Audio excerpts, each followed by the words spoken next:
ಸುಲ್ತಾನ್ ಭಾವಚಿತ್ರಕ್ಕೆ ಕಿಡಿಗೇಡಿಗಳು ಚಪ್ಪಲಿ ಹಾರ ಹಾಕಿದ ಹಿನ್ನೆಲೆಯಲ್ಲಿ ರಾಯಚೂರಿನ ಸಿರಾವಾರದಲ್ಲಿ ಇದೀಗ ಉದ್ವಿಗ್ನ ಪರಿಸ್ಥಿತಿ ನಿರ್ಮಾಣವಾಗಿದ್ದು, ಪರಿಸ್ಥಿತಿ ಬೂದಿ ಮುಚ್ಚಿದ ಕೆಂಡದಂತಿದೆ. ಸದ್ಯ ರಸ್ತೆ ಸಂಚಾರ ಬಂದ್ ಮಾಡಿ ಟೈರ್ಗೆ ಬೆಂಕಿ ಹಚ್ಚಿ ಮುಸ್ಲಿಂ ಸಮುದಾಯದವರು ಪ್ರತಿಭಟನೆ ನಡೆಸಿ ಕಿಡಿಗೇಡಿಗಳ ಬಂಧನಕ್ಕೆ ಆಗ್ರಹಿಸಿದ್ರು. ಇನ್ನು ಸಿರಾವಾರ ಪಟ್ಟಣದ ಮಟನ್ ಮಾರ್ಕೆಟ್ ಬಳಿ ಇರುವ ಟಿಪ್ಪು ಸರ್ಕಲ್ನಲ್ಲಿನ ಭಾವಚಿತ್ರಕ್ಕೆ ಕಿಡಿಗೇಡಿಗಳು ಚಪ್ಪಲಿ ಹಾರ ಹಾಕಿ ಪರಾರಿಯಾಗಿದ್ದಾರೆ. ಇದರಿಂದ ಆಕ್ರೋಶಗೊಂಡಿರುವ ಪ್ರತಿಭಟನಾಕಾರರು ಚಪ್ಪಲಿ ಹಾರ ಹಾಕಿದ ಕಿಡಿಗೇಡಿಗಳನ್ನು ಬಂಧಿಸುವಂತೆ ಆಗ್ರಹಿಸಿದ್ರು.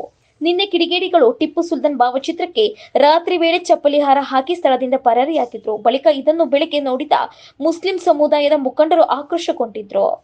ಬಳಿಕ ದೊಡ್ಡ ಪ್ರಮಾಣದಲ್ಲಿ ಸೇರಿದ ಮುಸ್ಲಿಂ ಮುಖಂಡರು ಪ್ರತಿಭಟನೆ ನಡೆಸಿದ್ರು. ಇದೇ ವೇಳೆ ವಿಷಯ ತಿಳಿದು ಸ್ಥಳಕ್ಕೆ ಆಗಮಿಸಿದ ಪೊಲೀಸರು ಮುಖಂಡರ ಜೊತೆ ಚರ್ಚೆ ಮಾಡಿ ಮನವೊಲಿಸಿ ಆರೋಪಿಗಳನ್ನು ಶೀಘ್ರದಲ್ಲೇ ಬಂಧಿಸುವುದಾಗಿ ಹೇಳಿದ್ದಾರೆ.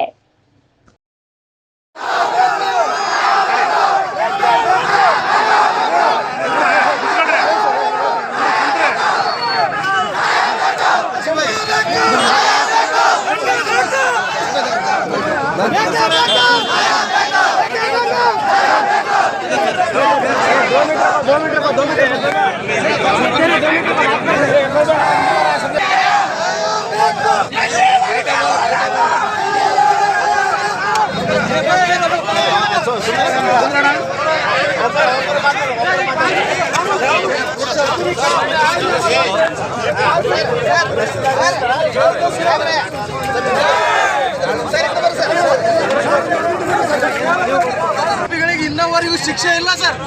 ಮತ್ತೆ ಈ ಸಲ ಅದೇ ಆಸ್ ಇಟ್ ಈಸ್ ಆಗ್ತದೆ ಸರ್. ಈ ಸಲ 24 ತಾಸ್ನಾಗ ಹಿಡಿಲೇಬೇಕು. ಅವ್ರಿಗೆ ಹಿಡಿದು ಗಡಿ ಪಾಡ್ ಮಾಡ್ಬೇಕು, ಗಡಿ ಪಾಡ್ ಮಾಡಲೇಬೇಕು. ಇಲ್ಲಾಂದ್ರೆ ನಾವು ಹೀಗೆ ಸ್ಟ್ರೈಕ್ ಕೊಡೋರು.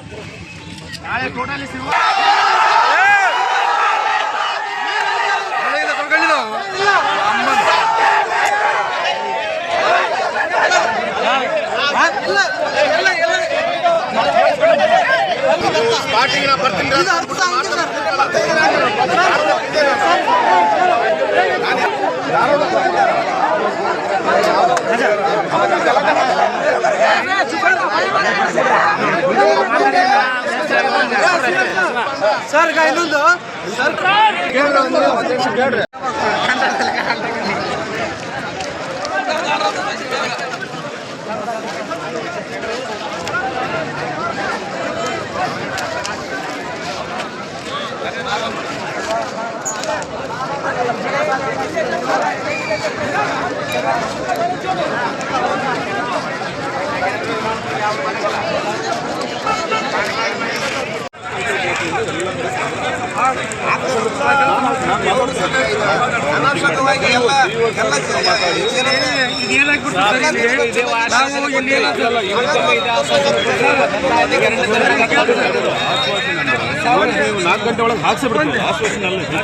ನಮ್ಮ ಸಮಾಜಕ್ಕೆ ನ್ಯಾಯ ಕೊಡಿಸ್ಬೇಕು ಸರ್. ಸ್ವಾತಂತ್ರ್ಯ ಹೋರಾಟಗಾರರನ್ನ ನಾವು ಗೌರವಿಸಿದಾಗ ಕಲಿಬೇಕು ಸರ್. ಸಂವಿಧಾನ ಇರೋದನ್ನ ಎಲ್ಲ ಸಮಾಜದವ್ರನ್ನ ಎಲ್ಲ ಗುರುಗಳನ್ನ ಎಲ್ಲ ಒಂದು ಯಾರಿದೆ ಸರ್ ಅವರೆಲ್ಲರಿಗೂ ನಾವು ಗೌರವಿಸಿದನ್ನು ಕಲಿಬೇಕಂತ ಸಂದರ್ಭ ಇರುತ್ತೆ ಸರ್. ದಯವಿಟ್ಟು ನಾವು ತಪ್ಪದೆ ಅವ್ರಿಗೆ ಶಿಕ್ಷೆ ಮಾಡಬೇಕು ಸರ್.